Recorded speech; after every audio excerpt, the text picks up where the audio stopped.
Welcome everyone. Today's topic is optimize your real estate blueprint to build massive wealth and success. Thank you everyone for your input as to what fears, roadblocks are preventing you from being more successful in the near future. Okay, so what I see from the chat is that most of you are fearful of two things: financing and deals. So that's what we're going to focus on today. Okay, so this is what I would like to cover, but I'm going to focus particularly on funding and finding great deals. Okay, because those are the main two topics that people struggle with, but we're going to keep it so simple and we're going to make it so easy for you. Okay, so let's get started. So we're going to focus on three things today. And in fact, that's what most of you mentioned on the chat. Number two, lining up funding and accessing great deals.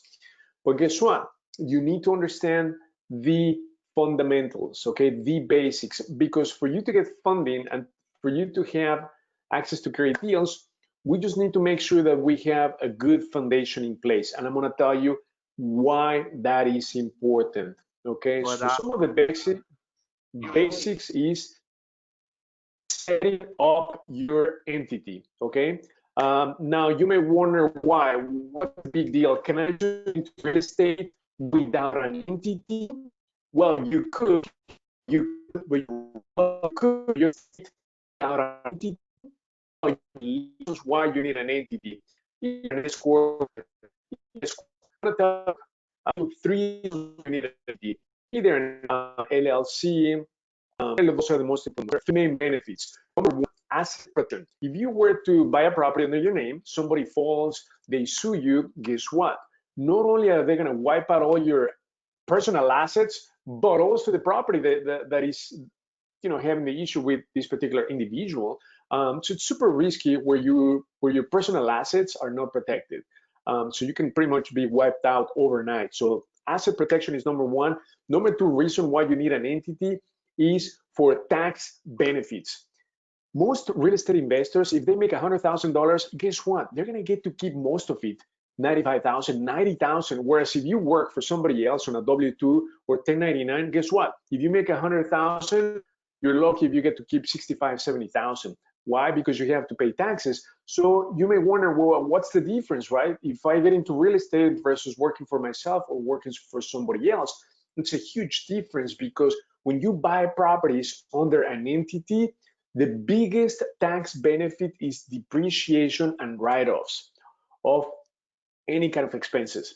So when you have depreciation on your side and business expenses write-offs, whoa, guess what? If you make $100,000, you're gonna get to keep 90 to 95. And we've proven that in the last 2-3 years, and I've been blown out of my mind, right? So that is the second benefit. And the third and most important benefit why you need an entity is for funding. And the reason why is because if somebody's going to give you money under your name, for whatever reason you default on the payments, guess what? The foreclosure process in Illinois can take up to 2 years because it's a judicial state. What it means is that the lender needs to go through the court system to foreclose on the property, okay? That is the main disadvantage when they give you money under your name. However, if they give you money under your entity, guess what?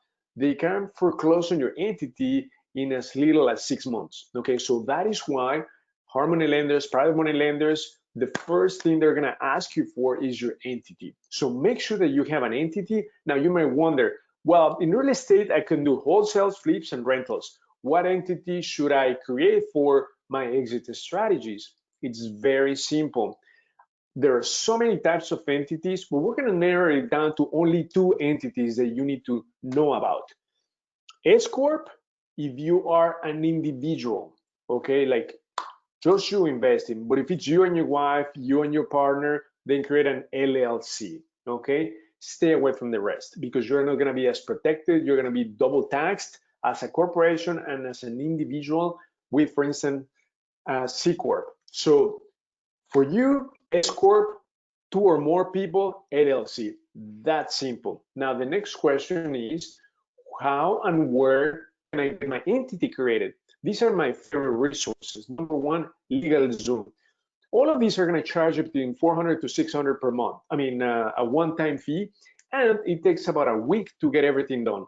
So it is very straightforward, very simple, and it is super critical because again, with your entity, you're going to be able to get funding not only from asset-based lenders like hard money lenders, private money lenders, but guess what? Even big banks are going to be able to give you a business credit card, which is huge. So you need to line up funding, right? So we're focusing on your main concern of funding. And obviously, we always have to have a great deal, because if you don't have a great deal, it doesn't matter if you have an entity, it doesn't matter if you have a high paying job or great credit score, they're not going to give you the money. Okay, so you do have to have a great deal. So we're going to talk about very simple as to what makes a great deal. Okay, obviously you need to open up a checking account and then apply for business credit cards. Okay, it's just like a regular card, but it's under your business. If you don't have the name of the banks that you need to apply the credit cards for, we are going to give them to you. All you need to do is send us an email to support@chicagodealvault.com. It's going to be very simple. We have about 7 or so banks that we utilize, and we're going to give them to you. So I'm putting those up on the screen. So those are the main banks. That's the phone number that you need to reach out to apply for business credit card. Now, you may wonder, why a business card? I already have a lot of personal credit cards. It's huge. You know why? Because business credit cards are going to be able to extend your line 5-10 times more than your personal. Okay, that's the big difference. Not only that, like I'm showing this page where, you know, they send me a line increase on my PNC Bank business credit card without even asking for it. So they extended the card to 15,700. I did not even request a line increase. I mean, it was like mind blowing. This is the one that we use the most, and this is the one that I requested line increase every other month. So they gave us Bank of America over 100,000, 120,000, and we're going to be using these business credit cards for 2 things. If we need cash right away, we're going to tap into the cash credit line. Okay, it's going to be expensive, but it's just a short-term loan. And to pay for the rehab, like labor, material, we use always a credit card for sure. It's for safety, and also we want to use other people's money. We're going to get this money back from the asset-based lender when we complete the project, and then pay this credit card off. That's how we utilize business credit cards. Super, super important. Now, you hear me talk about hard money lenders and private money lenders. I just want to quickly make sure that you understand what these individuals or corporations are. So hard money lenders, they're big institutions, okay? They're backed up by mutual funds, and they're gonna give you money based on the deal that you have. If you have a great deal, you can get the financing. If you don't have a great deal, they're not going to give you the money, okay? Even if you're putting down 20, 30, 40% down, they're not going to give you the money if the property does not make sense. But if the property makes sense, they're going to want to have you skin on the game. So now they're asking for an average 15% down, okay? And that is the reason why we like to stick to properties under $175,000 purchase price, because that's when you're going to minimize your risk, minimize your exposure, and maximize your returns. Okay, so hard money lenders are big institutions. They're asset-based. You can get the money in as little as 3 weeks. They move very, very fast. Okay, now the next one are, the next step is, we're going to give you the name of about 22 hard money lenders. We've used a handful of them, but the cool thing about them is that when you are ready to pull the trigger, they can put the deal in on the writing and then be able to close super fast. But you need to reach out to them first, line up funding with them. So we're going to give you the list of 22, and this is what they're going to give you. They're going to give you like a pre-approval or some sort of letter. They call it proof of funds, pre-approval, however they want to call it, right? So this is an example. They're going to specify the terms. Some of them, they call it line of credit. For instance, proof of funds, that's an example of another one. Barnett, they call it approval letter or preliminary approved for whatever amount. So what they're going to do is they want to check your liquidity. Okay, how much do you currently have in assets? They're going to see your personal finances. If you have a job or 1099, W-2s, they're going to request that. And some of them may want to check your credit. Okay, so they want to make sure that you are a good candidate for lending money. That's simple. Even if you don't have any experience, they can lend you the money so long you have some reserves. Okay, and what they're going to do is they're going to take your reserves and they're going to multiply that by 5 or 10. So if you have, let's say, 15,000, 10, 15,000, they're going to give you a line of credit for 100, 150,000. Okay, so it's very straightforward. Now, this is an example of we got a loan from the government, but this is only for businesses. So this is another benefit of creating your entity. Your business can get money. Okay, this is from the CARES Act that the SBA administration gave money for businesses. Okay, so that's an example of a loan. Now, private money lending, what's that? It's asset-based lending, so they're going to care about the asset, so the property. The only difference is that you're dealing with individuals. So these are people who have accumulated a lot of money, either in savings, pension plans, or wherever, and they want to be passive in real estate. So they want to lend you money in exchange for a return. Typically, both hard money lenders and private money lenders are going to charge about 12% interest rate, and it's going to be a short-term loan from 4 all the way to 9 months.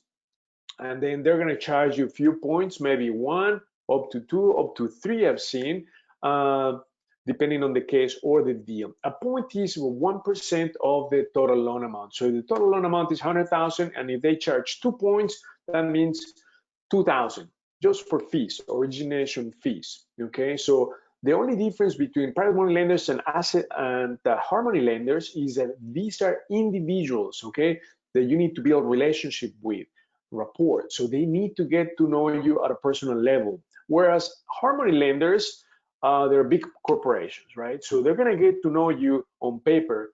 Whereas private money lenders, they wanna get to know you at a more personal level. They wanna know what you're all about. Why? Because they can finance 100% of your purchase and rehab up front. I mean, this is huge. We've done this a couple of times, and it's just incredible because you don't need to have any skin in the game, okay?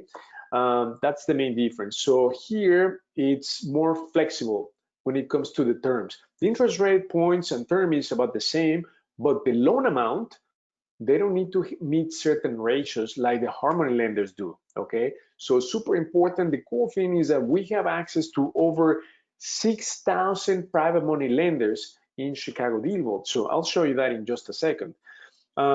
Now, conventional lenders are the big banks like Chase, Bank of America. Our conventional preferred lender is Homebridge. Now, when do you use these big banks, right? You use them on the back end because we as investors are buying distressed properties that need rehab, right? So we're going to be using asset-based lenders like the hard money lenders, private money lenders for two things. To buy them, we need the money to buy them and to rehab them, okay? But once we complete the project, and if we're going to buy and hold the property for rental, guess what? We need to pay them off, right? Because it's a short-term loan. So we're going to go to the conventional lenders and say, listen, the house is completed and is rented. Can you lend me money on it? And that's when they come into the picture because they're going to be looking for properties that are in livable condition, moving ready condition, and they're going to price it. And based on that, they're going to give you up to 80% of the appraisal value. Okay. Now, something that it's recently, I would say, new in the last 7 months is that Harmony lenders are coming up with rental loans. So not only are they going to give you the money for the upfront purchase and the rehab, but once you finish the rehab and rent the property, they will just turn that loan into a rental loan, meaning a 30-year term, lower interest rate, like mid fives. Okay. So I love that. Why? Because you're going to be saving on closing costs. They already have all your profile, and they only need to do one appraisal. Whereas if you go to another bank, you pretty much start all over. So that's the beauty about working with these Harmony lenders that now have the rental loans in place. Okay, there's a question on the line. When you apply for a credit card, do you have to disclose your personal income from a job? They're going to run your credit, Tiffany. That's about it. And then they're going to ask you questions about your business. Okay, so it's very straightforward, very simple. And they're going to ask you for your income, whether it's from self-employment or W-2. Well, you'll have to provide that. But they're going to be focusing on what your business does. Even if you're brand new, I mean, we started with, I would say 40,000 without having anything, 40,000 in line of credits out of 7 business cards. Now we're up to close to, I would say 400,000 in just business credit cards. It's just insane. Another question, is there a difference between a Harmony lender and a Harmony lender? No, it's the same. It's the same thing, Mark. So it's hard. H-A-R-D, money lenders. Okay. So many people may say Harmony, but it's not Harmony. It's hard money lender. Okay. So now we're going to focus on, are there any questions on financing, funding, before we move on to the deals? Okay.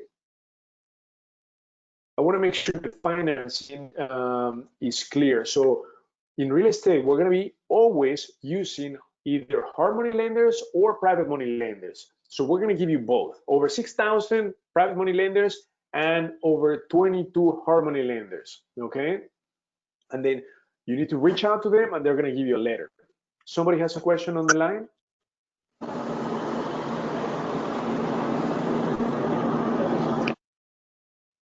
Okay, so you can, we're going to move on to finding great deals, right? Because guess what? If you have a great deal, then the rest is history. Everything is going to just fall in place and follow through very, very easily. So now the quick question is, what's a great deal? I'm going to show you what a great deal is. So I'm going to give you an example of a property. This is in Mount Prospect. That is a 3-bedroom, 1-bath. Mount Prospect, for those of you who are not familiar with it, it's an A- area. So A being the best, D being the most challenging area. So right now, due to the pandemic, you want to focus in B, A areas. C and D were hit the hardest with the pandemic because a lot of people were laid off from the D and C neighborhoods. However, B and A get to work from home remotely. That is why we're focusing on B and A- neighborhoods. Okay, so this property went into foreclosure, so the bank took over the property. So what we know about the property before we bought it is that the ARV was about 280 on this property. But remember what I told you, you need to buy the properties below, I would like to keep them under 175. Okay, so this is the trick, and how you can identify an awesome deal even without doing any math. Very simple. You know the ARV is 280. Let's put it 280 right off the bat. To make it a great deal, you need to buy this property for 100,000 less. So you need to buy it for 180, and the rehab should not be more than 40,000. That's it. And for a rehab to be no more than 40,000, guess what? It cannot be a gut rehab where you need to redo everything. No, forget it. All you need to do is updates, in the kitchen, the bathrooms, flooring, and paint, light fixtures, okay? That's about it. You may replace a furnace or water heater here and there, minor plumbing, minor electric, maybe few windows, maybe a patch in the roof, something very simple. Again, we know it's 279 ARV. We need to buy it for 100,000 less. And then right below, the system is going to tell you what you need to buy it for. So even if you're going to do a rental, we always like to pay the flip price. And the flip price happens to be about 100,000 less than the ARV. And there are formulas behind that, but that's something that you don't need to worry about that because you need to be able to analyze deals like the pros. And guess what? They don't use a calculator. They can just say, well, this property is about 300,000. I shouldn't pay more than 200. So long the rehab is less than 40,000. Very simple, okay? So here, even if you're gonna do a rental, it says that I should pay up to 200,000, but guess what? You need to be very conservative because with the current economy, you need to be able to flip the property, okay? If you decide to do so in the near future, if you want to keep it, fine, but you always need to aim for the flip price, okay? No more than 173,000. So we were able to get the property, boom, for 161,000, okay? And it needed just cosmetic work. So it was not a light rehab, it was a medium rehab. Why medium? What's the difference between light and medium?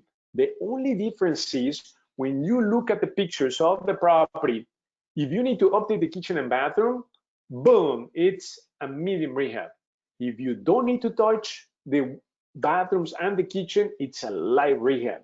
So for a 3-bedroom, 1-bath, less than 1,800 square feet, for a medium rehab where you're going to need to do the updates, you're going to be spending about 35,000. That's simple. Okay, that's the rule of thumb. 35,000, less than 1,800 square feet. Make sure you write these down. So I'm going to put it on the chat, or Phil, if you can put this on the chat. So medium rehab is equivalent to 1,800 square feet or less, and you need to update kitchen, bathrooms, flooring, and paint, okay? And your rehab will hit about 35,000. But remember, you always need to have a cushion of 5 to 10,000 just for unexpected, like a roof, a window, or water heater, whatever the case may be. So again, less than 1,800 square feet is about a 3-bedroom, 2-bath. When you do medium rehab, you're going to hit 35,000. Unexpected items, you can hit 40,000. Therefore, you need to buy the property for 100,000 less than what it will appraise for. So let me show you the appraisal. Okay. So the appraisal, so we're buying this for about 170,000 less. So let me pull up the appraisal. So we got the appraisal last week, in fact. Let me make it bigger so that you can all see it. So here we're gonna make this bigger. So that's the property. So the lender is, in this case, is Renovo. Okay, Renovo is a hard money lender. So they're gonna give you the money for the upfront purchase up to 90% of the purchase price. They're gonna give you 100% of the rehab. And when you finish the project, they can turn that loan into a rental, okay? So they came in, that was about a week and a half ago or so, and they did an appraisal on the property. So the property appraised for 284. So think about this. Think about the formula that I told you. If you know that the ARV is about DealVault, remember what DealVault said? ChicagoDealVault told us that the ARV was 279, is right here. Below the address, let's say 280. So DealVault was right on target. I mean, I was I've been pretty impressed in the last, I would say, year, how accurate these algorithms are when it comes to giving you the after repair value. DealVault said with confidence that this property will appraise for at least 279. Well, it came back at 284. So it was pretty damn good, okay? DealVault also said that the rehab was going to be to 18 to 27,000. Well, remember the cushion that I told you? The rehab came at 35,000, okay, for this property. But still, since the appraisal value came at 284, guess what? Principal, interest, tax, and insurance is going to be $1,560. And guess what? The rent is $1,950. Therefore, it cash flows $400 right off the bat.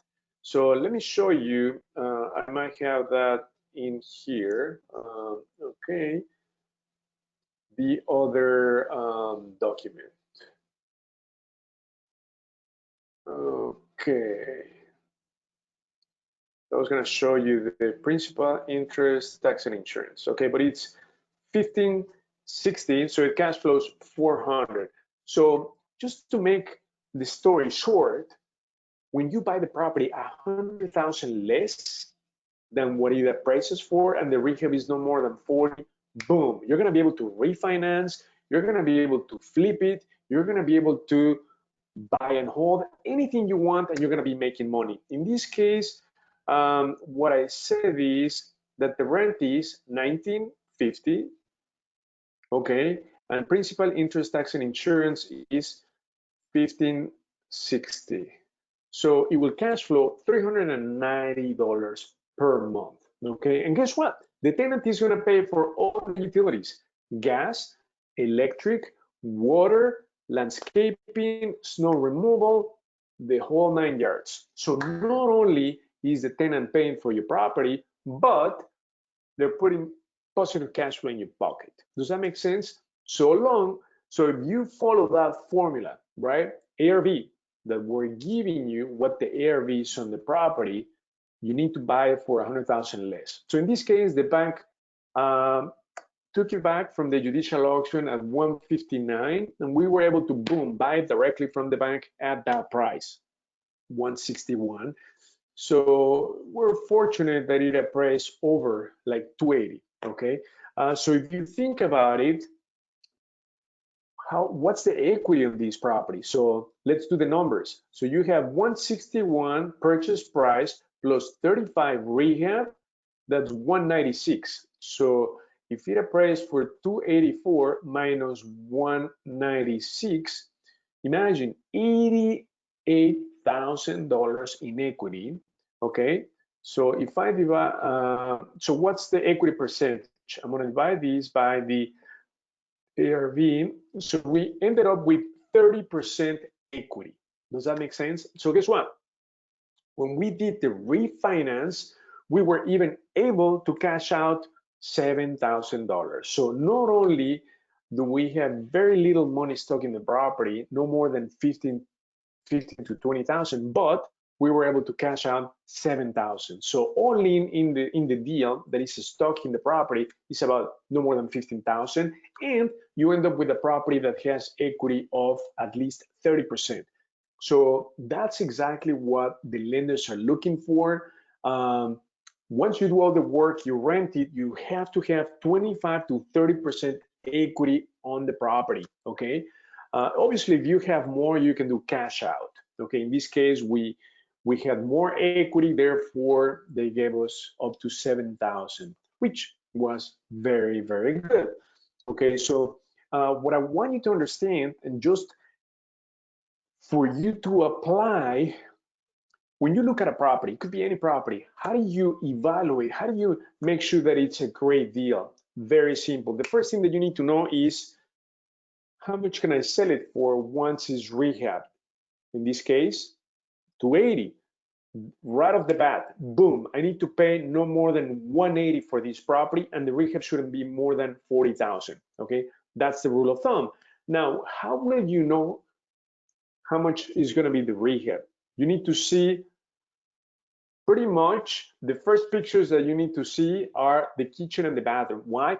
Because for sure, every property will need paint and something on the flooring, okay? They need to be either resanded, you need to put new flooring, whatever the case may be. So you need to pay attention to the kitchen and the bathroom because those are the two places that are the most important on the rehabs when it comes to making the property sellable. And also, that's where you're going to spend a lot of money in the kitchens and bathrooms. So a new kitchen is going to cost you between 8 to 12,000, and a new bathroom is going to cost you between 4 to 6,000, depending on the finishes that you put or that you pick. Okay, that includes labor and material. So that's where most of the money is going to go, and then the rest is going to be paint. Is going to be 3,000-4,000. For paint, flooring could be again another 3,000-4,000. So do the math. One kitchen, 10,000. Two bathrooms, let's say another 10,000. That's 20,000. Paint, 3,000 or 4,000. That's 24,000. And then flooring, that's 5,000. That's 29,000. For all the unexpected, like demo work, cleanup, and then minor electric, minor plumbing, maybe a window, a patch in the roof, landscaping, from the 29 is going to hit 35-40,000. It's still a good deal. So I just want to make sure that you understand how to work the numbers backwards. Okay, that is super critical. That's how you can analyze deals like in seconds. Okay, you don't need to be bogged down on the calculator on anything. You can just right away when you look at a property. Okay, so like let me give you an example. We just finished last week a rehab in Chile Park. It's a 2-bedroom, 1-bath condo. There we spent close to probably 40,000 on that rehab. And then the neighbor upstairs just sold her condo. So her condo sold for 145,000. So let me ask you this. If the neighbor sold the same condo for 145, the rehab on her condo is very nice. It's comparable to ours, but ours is obviously newer. It's got the open space. I would say it's a little bit better for sure. So just to give you an idea, the square footage is about 1,200 in this condo, but right off the bat, how can you analyze that deal? If she's selling the condo for 145,000, so if you want to buy another condo, 2-bedroom, 1-bath in the same association in Chile Park, how much are you going to need to pay? If the ARV is 145, guess what? You're going to need to pay 40 to max 60, 50,000, between 40 to 60,000 for the condo, and it needs to require about 20,000. So all in, you need to be at 80 to 90,000, okay, for you to have enough back-end value. Does that make sense? So very simple to analyze the deals. So if somebody's selling a condo for 90, 100, 110, and you still need to do work, it's overpriced. Does that make sense? Very, very simple. Okay, so now the question is, how do we find all these great, awesome deals? Okay, the question is, can you imagine if that would happen to you, right? So I'm going to show you how you can find all these deals. But before that, I want to answer any questions that you may have, okay? So it says, I noticed that Renovo had you listed as the borrower and not your entity. Yeah, so I'm the personal guarantor. And in this case, let me show you. Let me go back to the appraisal. So here, this is the appraisal from the appraiser, and you pay for it. So the client is going to be always me, the individual. It's not going to be the entity. But on the note, the mortgage, I'm not there, okay? It's the company name, the entity. Home First Realty is the buyer of the property. Even when they refinance and put it into a rental loan, it's again Home First Realty. I am the personal guarantor, okay? So even if you buy the property under your entity, you as the president of the entity will always have to be the guarantor, okay? It's like, sort of think of it as the co-signer, okay? They always need a guarantor, and that guarantor is going to be the president of the entity, in this case, you. So what does that mean as the guarantor? What it means is that if we default on the payments, they're going to foreclose on the property very quickly, and they're going to sell it. If they sell it for the loan amount, the outstanding loan amount, the guarantor is off the hook. However, if they sell it for less, guess what? They're going to go after the guarantor. So whatever the difference is, will need to be paid by the guarantor, or they're going to file what's called a deficiency judgment against the guarantor for the difference. Okay, but no, everything goes under the entity. Thank you for bringing that up, Mark. Great point. But yeah, the appraisal, will always be shown under your name. But I've seen appraisals under the entity as well. But super important. Now the question is, now that you have all this information, how do you put it all together, right? So you need funding and you need deals. So something that we have, let me see. Perfect. So are there any other questions on analyzing the deals? And if you want, if somebody has a property in mind, just put it on the chat.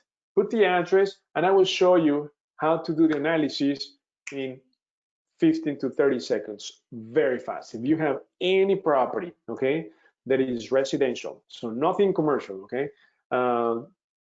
If you have a property in mind that you're struggling, you're looking at, that you want some help, we can do it right on the spot right now, okay? So let me show you what we have right now. Through the system, let's focus on lining up funding. Where do you find these hard money lenders? We're going to give them to you, over 22 hard money lenders that are going to give you funding for a great deal. So you go on their preferred partners right here in ChicagoDealVault. We have over 80 preferred partners that we utilize and we share with you. So from home inspectors, appraisers, you name it. So here I'm going to look for hard money lenders. So these are our preferred hard money lenders, okay? But on top of these, we're going to give you 22, okay? Because we've used them, we've vetted all of them. So now we're going to update the site. In the meantime, we're going to give you that data separate, okay? Now, private money lenders, right? You need to line up funding. So the cool thing is that we have over now 8,400, oh my goodness, over 8,000 private money lenders. So these are individuals who have lent money to you and me in the past, or maybe not you, maybe not me, but you can find them here by name, by code, or even by their name. So for instance, let me show you these. I'm gonna search by last name. So Juan Davila happens to be a ChicagoDealVault member, okay? Chicago RIA, ChicagoDealVault. So I can see, look at these, all the properties that he's lent money on. One in Homewood, Lansing, Chicago, Flossmoor, okay? He is both a private money lender and he's also an active investor. So I can know where he lives right now, 104 Walnut Street. This might be his mailing address or where he lives. And then I can know when he funded the transactions, okay? And not only that, but what else can we see? The subject property. So something really cool, if I click on his name, boom, we're gonna do skip trace. This is really crazy, friends. If he was watching the webinar, he would freak out if I was to show his personal information, okay? So it is that powerful. So this is the way to line up funding for your deals. So let's assume that you're buying properties in Lansing, okay? So he lended money to somebody like you in Lansing. So you can just, once you have the deal tied up, meaning you have a contract, after you've done the analysis that I told you and that it makes sense, you made an offer, you got it in the contract, or even before then, right? You can just say, hey, you know, Juan, I understand that you lent money on 17913 Roy Street in Lansing. I was wondering if you would be interested in making a 12% on your money, 2 points, short-term loan. You know, I'm sure he'll be happy to entertain your offer. He's going to say, well, show me the deal, show me what you have. But at least you need to build rapport with them, because that's what it's all about, building rapport with private money lenders. So the way that I would do this, if you're focusing on, let's say, Lansing. So what I'm going to do is I'm going to type in the city, Lansing. So this is a way for you to line up funding, Lansing. So what I'm going to do is I want to find out every single private money lender that has lent on Lansing properties. Boom, we found 31 individuals. Look at this, 31. So Juan Davila is right there, one of them, but we have many more. Like this guy, Jose Vasquez, he's lent on 3 properties. Actually, it's the same property. What's the difference? Yeah, it's the same property. So this is really, really cool, because let's say that, oh, Mary Desluver, you see here, she's part of Chicago RIA, and she's a good friend of ours, part of DealVault.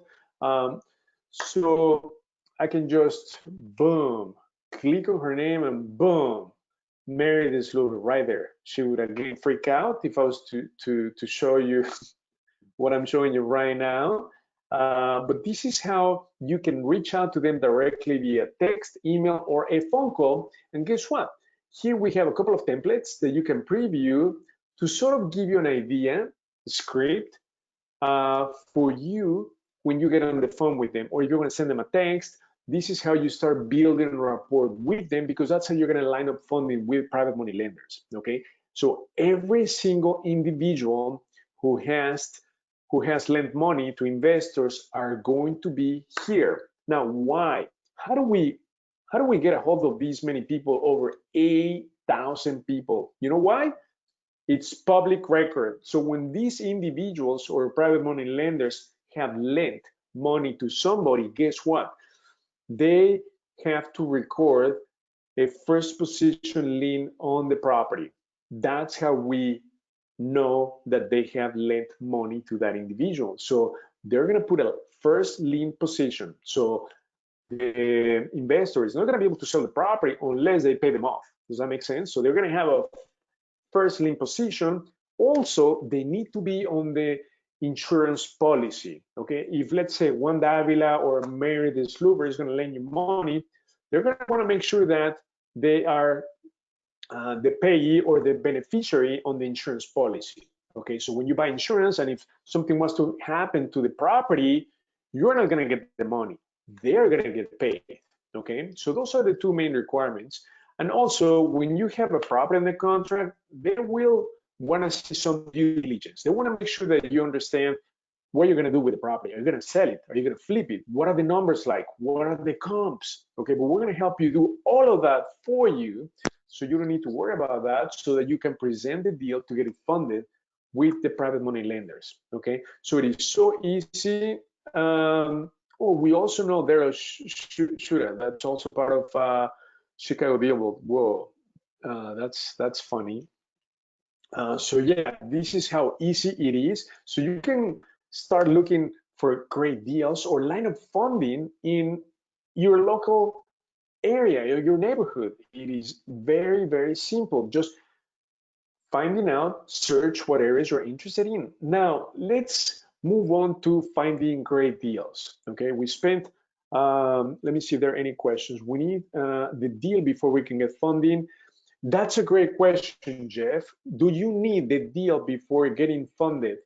No, you don't. So you need to line up the funding. So you need to, right now, reach out to both Harmony lenders, the 22 that I told you we're going to give you, plus you need to reach out to private money lenders. So you need to make sure that you're in touch with them, that you have provided what they need at this point before you have the deal, because when you get a deal on the contract, guess what? It's just going to fly through underwriting if it's a hard money lender, or if you already build rapport with the private money lender, you can just reach out to, let's say, Juan and say, Juan, I've been talking to you, and guess what? Finally, I got a property on the contract in Lansing. Here's the deal. Here's my numbers for the flip, for the rental. I want to do a rental, and these are the comps. Boom. And then they're going to evaluate. They may ask you for an inspection report on the property, and that's it. They can move forward very, very fast. So also another difference between the private money lenders and hard money lenders is that private money lenders can close in as little as 1 week. I mean, it's insane. Why? Because they have the money already. Okay, so there's less time in underwriting, whereas the hard money lender, they still need to go through underwriting. So they have an underwriting department. They still need to do their due diligence. Whereas the private money lender is just going to go a lot quicker. Okay, so it's extremely powerful, friends. What I just showed you, because imagine having access to that many, pretty much every single private money lender in Illinois that has lent money to investors. Can you imagine how much money you could raise, or just the connections that you can build by having access to this information, especially that you have the option to do mailers to these people. So let's assume all these people in Lansing, I can just select all of them. Let me show you how cool this is. I'm gonna pick, let's say, this template. I'm gonna preview the template, and what I'm going to do is, this is the template, okay? I'm going to generate, by clicking on print your own labels and letters, a letter that I'm going to send out to the private money lenders. So this is how I build a rapport and how we start lining funding for our future deals. So let me show you. Here it's coming up. Okay, where is my, here, let me open. Okay, so it's going to be done through mail merge. So it's already personalized. The private money lender, look at this. Dear Natalia, my name is, and then, well, here we have our company name. So here you would need to put in your name, okay? I'm the owner in Chicago, Illinois. So it's pretty much customized, okay? With the mail merge, it's got your contact information. But this is how you start building rapport with private money lenders. So you can pick the template that you want, or if you have another template, we can upload it for you. But this is how you start building rapport. I like to do it very simple via phone call or send a text. Very simple to get a better response rather than doing mailers, because we already know who they've lent money to and how much and when, okay? So now finding great deals. So if you want great deals with that much spread, you're gonna need to focus on off-market properties, okay? Because MLS, even though you can search MLS right here from ChicagoDealVault as if you were a broker, here you're gonna be able to find deals, but they're gonna be scarce, right? Because everyone is looking at the MLS. Whereas off-market properties, these are technically not for sale, okay? These are owned by distressed owners who will eventually lose their home, or they have to sell the property, or they inherited a property they don't care about. They don't have the money for the repairs. They have no clue. They just want to cash out, right? So this is where you can get those amazing deals. Like the one that I showed you was a bank-owned property deal, okay? So it's owned by the bank, because the banks are in the business of lending, not in the business of real estate. They want to dispose of foreclosed properties ASAP, okay? So this is where you come into the picture. But something that is extremely powerful that I've been personally focusing on is bank-owned properties, okay? Why? Because we happen to have this relationship with a partner from Texas that is giving us shadow inventory or bank-owned inventory right here. So I'm going to show you, click on this tab, target inventory. So we're getting about 500 to 1,000 properties a week that are bank-owned properties. So this week we got 526, okay? And the cool thing about this is that you can buy them directly from the bank, even if it's a large bank like Bank of America, it doesn't matter.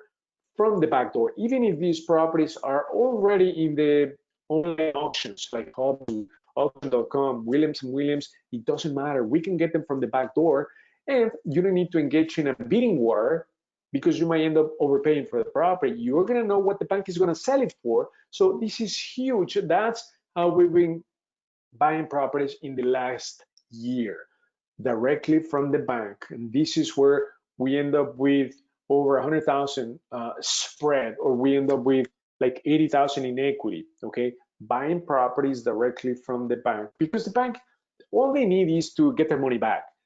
So they don't want to get into the rehabbing. They don't want to sell it for at retail price. They just want to dispose of the property. They want to recoup their money, and that's it.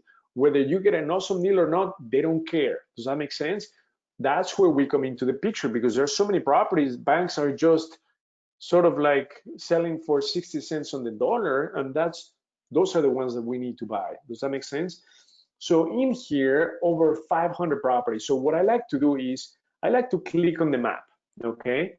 And then look at the properties again that are less than $175,000 purchase price. The cool thing is that you're gonna know what the bank is selling the property for, despite the fact we call this reserve price. Even though this property already be in the auctioning platforms, it doesn't matter. We can buy it directly from the bank through our connection from Texas or partner, okay? So once the map comes up, what I like to do is, again, what I said earlier, I like to focus on B and A minus markets, because that's where you're going to get collectible rent tenants. That's where you are going to be able to, if you're going to flip the property, you're going to get top dollars for your property. So we get properties pretty much everywhere. We're also starting to get properties in Indiana, okay? So in here, it's pretty much everywhere, as you can see. So I zoom in, and then I just go for the properties. Like for instance, this is Glencoe. This is an A neighborhood.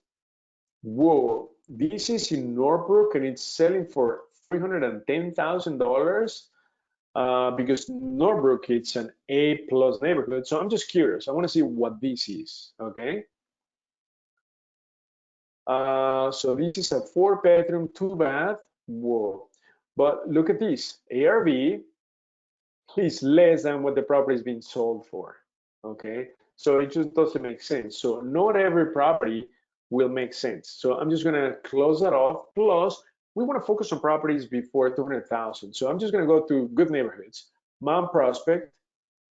Oh, this is Des Plaines. Look at this. Well, this is a condo, unit 220 for 144. Des Plaines is one of the top rental markets. Why? Because it's an A neighborhood, yet you can buy properties for less than 200,000 and the rents are through the roof. Okay, so I'm curious about this. This is a condo.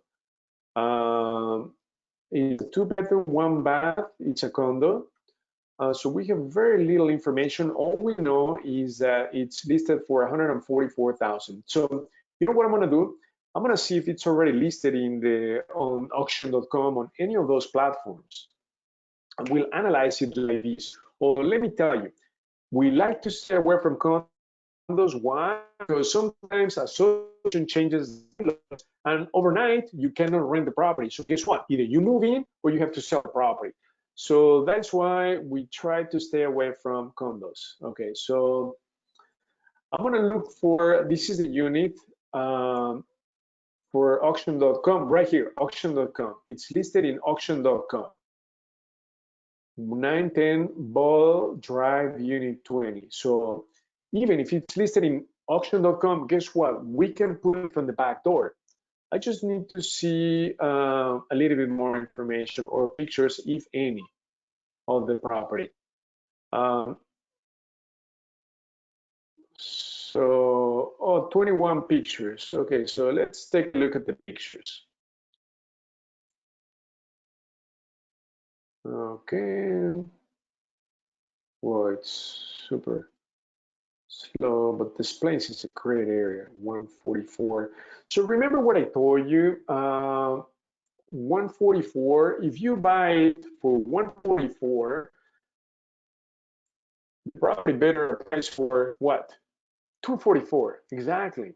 So the kitchen looks pretty nice. Obviously, you would need stainless steel appliances. The kitchen cabinets look very good. So you're gonna need to replace the countertop, put quartz or granite, new appliances. So for the countertop, it's gonna be like close to 2,000. Appliances is gonna be like another 3,000. So right off the bat, in this kitchen, $5,000. Okay, between countertop and appliances, 5,000. Let's see what else. So here, pretty much, there's nothing else you can do aside from, remember what I told you, paint and flooring. So here, I'm not sure about the condition of the carpet, but you might need to put new carpet. Okay, and then some patches there. The bathroom. So the bathroom, I mean, for rental, this is perfect. So this is an example where you don't need to do anything to the bathroom. You might need to put vanity mirror, and that's about it. But the vanity looks pretty nice. Okay, the shower, you don't need to do anything to the shower or the bathtub. So here, the rehab is going to be, what is this? Oh, this is the, I think this is the, I don't know, the washer and dryer. I don't know. Yeah, I think it's a washer and dryer. Oh, it's got a gym, storage. So close parks. So it's very cool. So look at this. So the starting bid is 45,000. And what else do we know about the auction? Auction starts in about 16 hours duration. Okay. So it's a condo. Association is $300. So the next question is, we know the condition of the property. So on this property, as I told you, in the kitchen, 5,000. Flooring and some extras and paint is going to be another 5,000. So right off the bat, you're going to need to put into this unit, I would say between 12 to 15,000. Boom, that's it. So this is an example of a light rehab, 15,000 right off the bat. Okay. So the next thing that we need to know, remember, is the ARV. So this property, the bid starts at 45,000, but we can buy this property for 144,000. That's what the bank is going to sell it to us.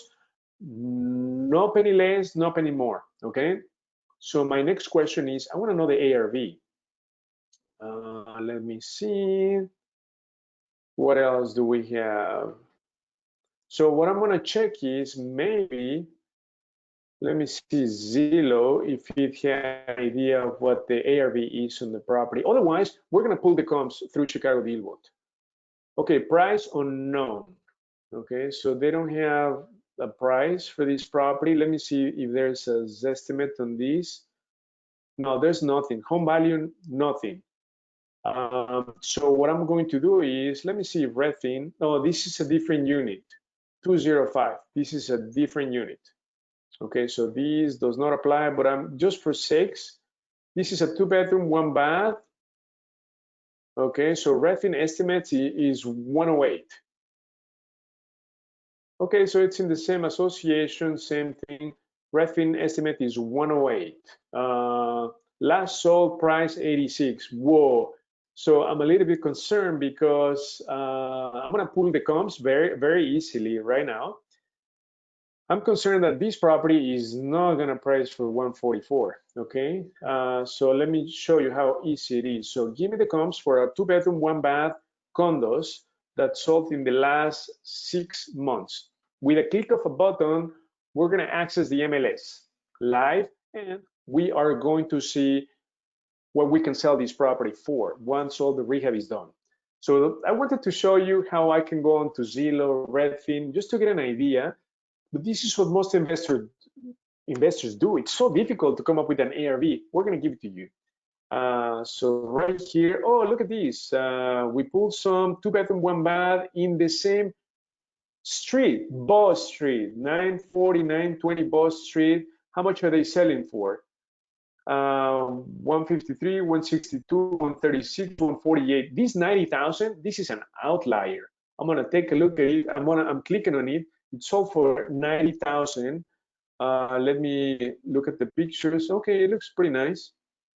But it lasted in the market 207 days. Whoa. Maybe because it's on a busy road, Elmhurst Road.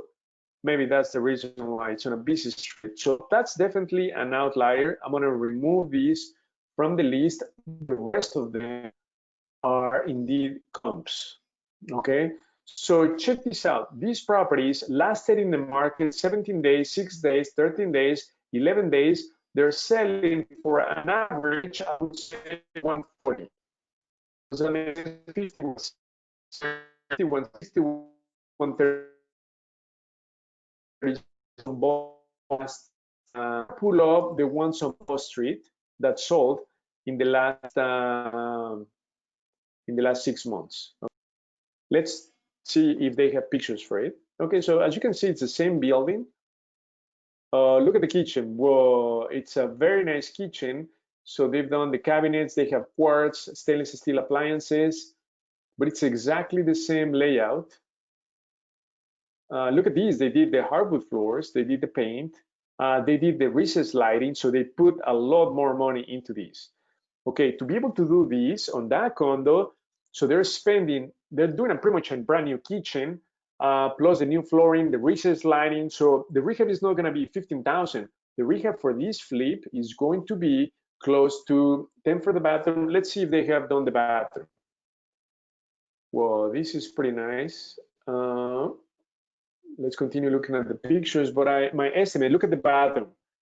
It's fairly nice. So this rehab is at least 25,000, 25 to 35,000. So they're pretty much doing twice as much work on this rehab. And they sold these for 162,000 in 6 days. So think about these, friends. Does it make sense to buy the subject property for, where is the subject property? This is the subject property. Our subject property for 144,000 out of the picture. It's not worth it. You see how we analyze deals so fast? So just because it's bank-owned property, it doesn't mean that it's a great deal. You need to do your due diligence, but with a click of a button, boom, we know what the properties are selling for or sold for. These are true comps. Does that make sense? So you don't need to go out and look at Zillow, Redfin, because first of all, we're not finding anything that is accurate, whereas here it's going to be super accurate. So we should analyze properties fairly fast. I just wanted to know what the ARV was to see if it made sense. There's no way 144 is going to do it. So again, let me show you and see if we find other great deals. But Des Plaines caught my eye. Palatine is also a great neighborhood. What's this? Wheeling, it's another like 168. I like that price range. Way below 200,000. Wheeling is also a great neighborhood. It's a B plus, A minus neighborhood. So here, well, there's no room. There's not enough meat in the bone. The ARV is close to 200,000. They're asking for 168. Forget it. There's not enough meat in the bone. Does that make sense? That's how quickly you can analyze deals. Let me go back to the map and look for other good neighborhood. Palatine, this is for 452. No, that's way too expensive. So the bigger the purchase price, the bigger the risk, and it doesn't mean bigger profits, okay? Keep that in mind. So we're gonna go down here. This is Des Plaines. We look at that one. Another one in Des Plaines for 194, but it's a condo.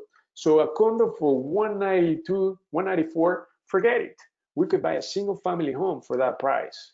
Condos, we try to stay away from it. Franklin Park, it's also a good neighborhood. Oh, actually, this is Melrose Park. 221, it sounds pretty overpriced. Just for sakes, I'm gonna click on it just to confirm. Yeah, absolutely. 221, the bank is selling that for 221, ARV is up to 240. There's not enough meat in the bone, forget it. We need to buy it, as I said, 100,000 below market value. Okay, so let's take a look at another one. So, but there are so many. I mean, I love going through these so quickly, right? I get super excited. Oh, Bellwood. Bellwood is a great neighborhood for rentals. So this is for 132. ARV 167. No, there's not enough meat. Even DealVault is going to tell you need to pay less than 100,000 for a Bellwood property. That is a 3-bedroom, 1-bath. 132. No, it's overpriced. I don't even know the rehab, but it's overpriced. There's not enough meat in the bone. There's no room for mistakes. There's nothing. So forget it. Okay, so what else? Berwyn is a great neighborhood. 152, that may work. Let's look at the ARV. This is a good example, friends. Check this out. The bank is selling this for 152, and the property could appraise for 100,000 more. This is what I'm looking for. Okay, so when I see this gap between the ARV and the purchase price, that's what I'm interested in. And not only that, but it's a good neighborhood. Berwyn is an upcoming neighborhood with a lot of demand. And so the next thing is I want to see the location, right? Location of the property. So I'm just going to zoom in. It seems like it's on a busy road, 31st, sort of. Let me do the street view on the property. There's a school, so it's not too bad. I think this is the property. So the next thing that you need to know is that it's super important. This property is occupied. So for you to get funding, it needs to be vacant. But guess what? Even if it's just occupied, you need to drive by the property because oftentimes people have already left. By the time they recorded this, people moved out. So if it's occupied, you're not going to get funding because the lenders need an appraiser to come inside the property. If you don't have access to the property, they cannot do an appraisal. They're not going to give you the money. Super important. You've got to focus on vacant properties. But the last 2-3 properties we bought, it said occupied. It didn't matter because they were already vacant. Okay, so I'm just curious about the map for this property. I want to make sure that it's I want to see the map, actually the street view. How do I do that? Street view and the property.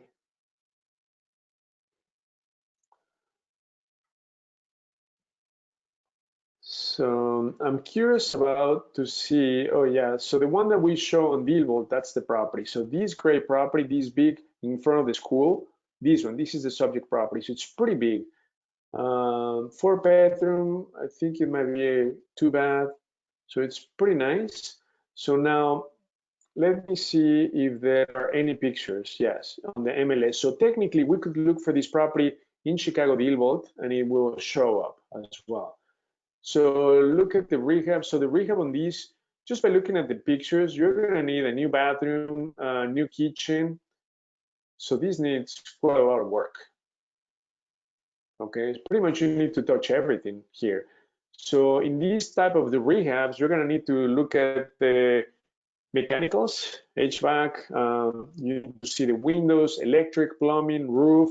So here the rehab could go super high, over 40,000. So that's something that you need to be cautious of. So hopefully it's not that high, but we need to do due diligence. The first step is to go out to the property and make sure that it's vacant. Okay, but other than that, I mean, there's enough meat in the bone. Look at this. For a flip, the most you should pay is 150,000, which is what the bank is going to sell it for, and the rehab shouldn't be more than, let's say, 30,000. Okay, this is an example of a potential great deal. Okay, this is an example of a potential great deal. So the next step is to drive by the property, make sure that it's empty. And something that I like to do that is super powerful, friends, let me show you. I'm going to do a power search on the property. This is going to find every single record on this property. So here, because I want to see if any details about the foreclosure, whether it's on the MLS, boom. So right now, let me see what I came up with. So yeah, that's the property, 9 pictures. So it's a 4-bedroom, 1-bath. Yeah, so we see the same property right here. So it's right here on the MLS as well.